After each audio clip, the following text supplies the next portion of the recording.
The Dallas Cowboys currently sit at 4-5-1, while the Eagles are atop the NFC East at 8-2. And in today's video, we're going to break down their game on Sunday at 3:25 Central Time. Right now, a lot of the sites have Dallas as a slight underdog at home. But I got to say, and I'm going to talk about it in this video, I see an upset coming for Dallas. So let's get into breaking down how this is a must-win for the Cowboys, how they're going to get it done, and why they can get it done. Let's get into it.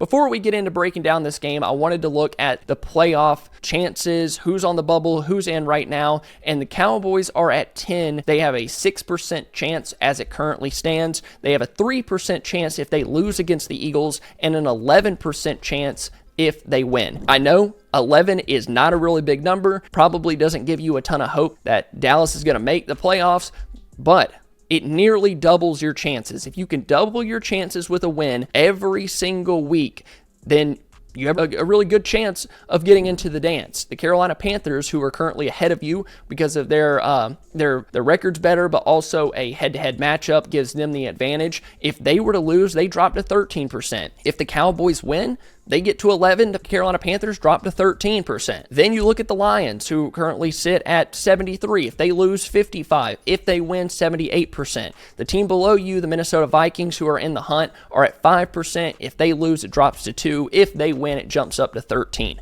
I know 6% is not a really big chance, but you can nearly double it or cut it in half if you were to lose. The best way for the Cowboys to make the playoffs is to win out. And every game from here on out, if I talk about these game previews or breakdown games or whatever, I'm going to say that every single time. This game is huge for playoff implications. So let's get into breaking down the game Sunday. And really quick, we're going to run over some quick injury news. Lane Johnson, the right tackle for the Eagles, is going to miss this game. He's currently listed as doubtful on ESPN. I think they're kind of trying to figure out what they're going to do with him, like put him on IR, how many weeks is he going to miss? Apparently, that's a 4 to 6 week injury. He's not going to play in this game. They're going to be without right tackle Lane Johnson. As for other parts of their offensive line, center Cam Jurgens is currently dealing with a concussion. He's questionable to play in this game. For the Cowboys, Solomon Thomas, the defensive tackle, is questionable with a calf injury. Malik Hooker is questionable with a toe. Dante Fowler, questionable with a shoulder. Jadeveon Clowney, questionable with a shoulder. And then Dak Prescott was listed with a hip issue, but is expected to play in this one. He was a full participant in Thursday's practice. He said he was limited in Wednesday's practice due to some soreness after that Raiders game. A pretty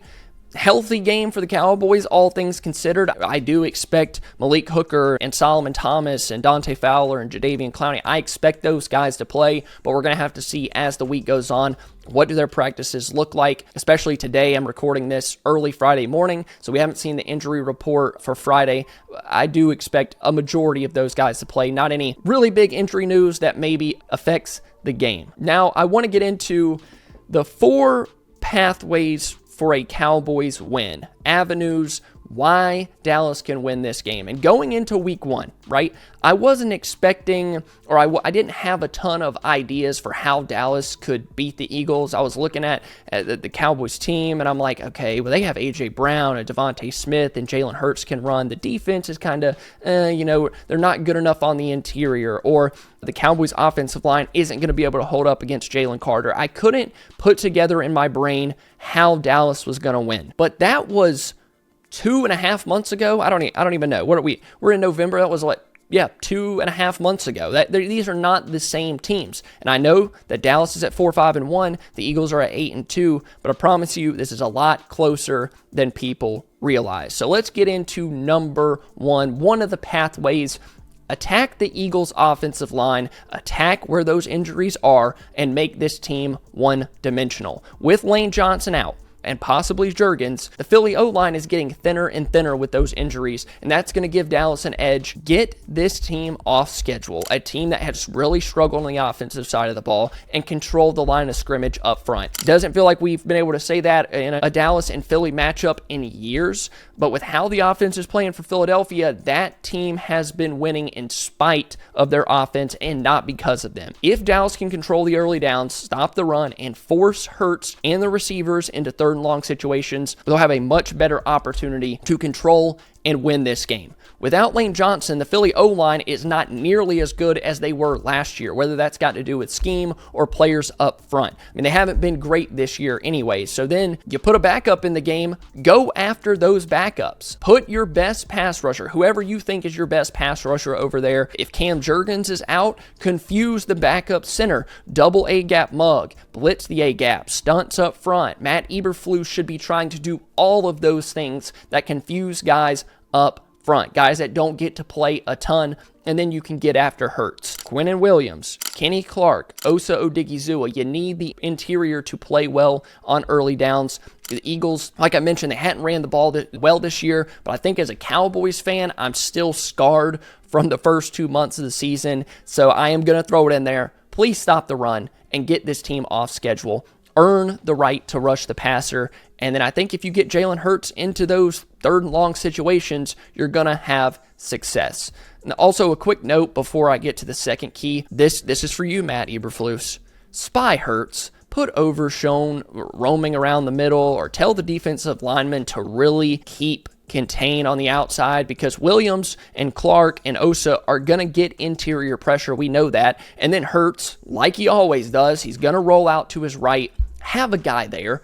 Don't let him just pick up 7 yards, 8 yards, 7 yards, 8 yards, tush push. Like, have someone there. So that's number one. Make this team one-dimensional, and good things are going to happen, especially if Dallas can execute. What's going on, everybody? Before we continue, I want to tell you about the sponsor of today's video and the channel all football season long, Sleeper, the best daily fantasy sports app on the market. And for the Cowboys game against the Eagles on Sunday, I wanted to make some picks, and I'm going to go with George Pickens more than 68.5 receiving yards. He's been the catalyst for this Cowboys offense. Keep throwing number 3 the ball. I'm going to go with Brandon Aubrey more than 1.5 field goals made, and Jalen Hurts more than 1.5 passing touchdowns. I think the Cowboys defense has gotten better, but I'm going to say he'll get his 2 passing touchdowns. You play $5, you'll win $20, and that's what I'm going to do. Thank you so much to Sleeper for sponsoring the channel this football season. Now, let's get back into it. Number 2 on this list,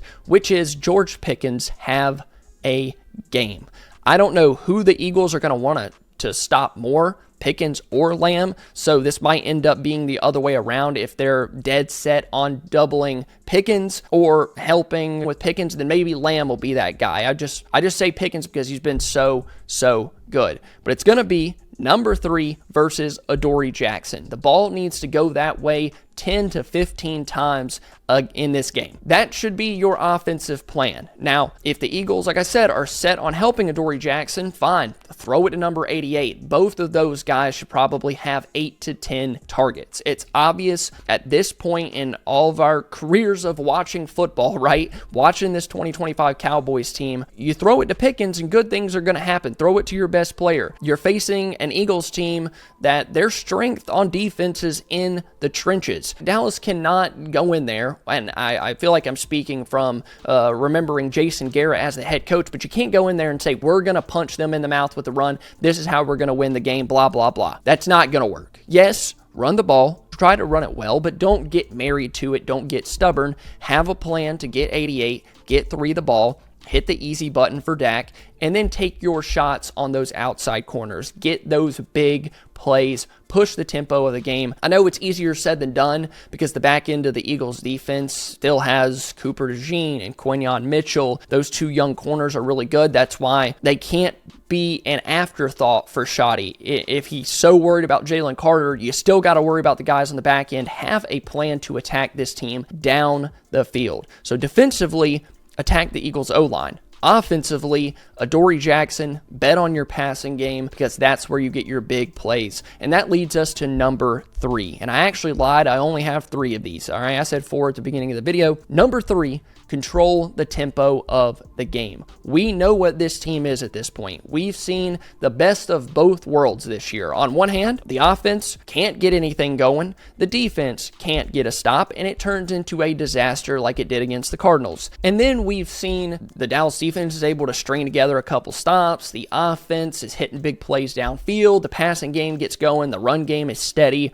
That is a Dallas win. We've seen it a couple times. Get a couple stops, and then the offense gets some big plays here and there, and next thing you know, the game's out of reach. Turn it into a track meet, because 99% of teams are not going to want to play that style of football. The offense is so high-powered that the minute that the Cowboys get a 7, 10, 14, 17-point lead, other teams are going to start panicking, playing catch-up ball, all of that stuff, throwing the ball around, and that's when Dallas is at their best. And now you have a defense that might actually be able to string together stops. I probably wouldn't have said this if Quinnen Williams wasn't as good as he was against the Raiders, and Kenny Clark and Osa and Kalen Carson. Like, all the pieces are kind of coming together that now I can say string together stops. When I've talked about games in the past, I've said you're going to have to put up 45 points. I don't know if that's going to be necessary in this one, especially with the offensive struggles that the Eagles have had. I guess we're going to see. And my final, this overarching theme of this video is Dallas can win